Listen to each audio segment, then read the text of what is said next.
we use the word cabin and cottage rather interchangeably, but a cottage, I think, could so often be really just a suburban house that happens to be on a lake. And in fact, this really is much more minimal than that.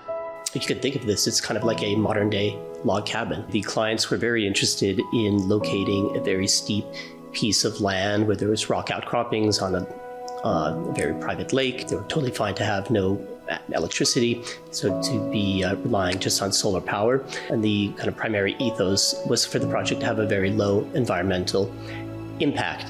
The challenge here, though, was how to get a cabin even as small as 1,000 square feet on a steep site. So the solution to this, which was working with the idea of the preservation of the shoreline to the greatest possible degree and to minimize the cutting of trees, was to negotiate with the municipality, where ultimately, instead of having a foundation for a 1,000 square foot cabin, what we presented to them and what they ultimately accepted was, well, what if we reduce the foundation to something as small as maybe half the size of a car, and if that's the only thing that's sitting on the ground and it's holding up the entire cabin within that the setback from the water, will that be okay? And they said yes, and that led to then having the mast, which is sitting on this foundation. It's about 60 feet tall.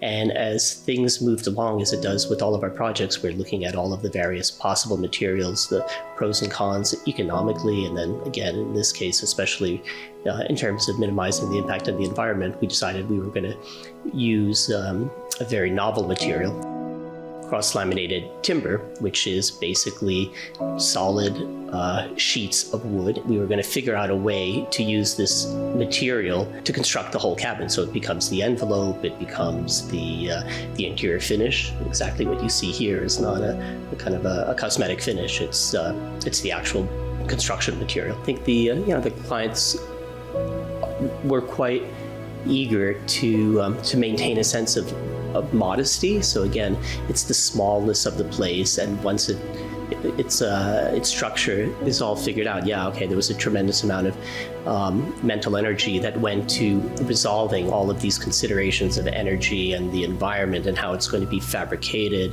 But when it's all said and done and you're in the space, there's a simplicity. All of that work is kind of falls away, and it's just the kind of immediacy, I think, between the occupants and this really beautiful setting.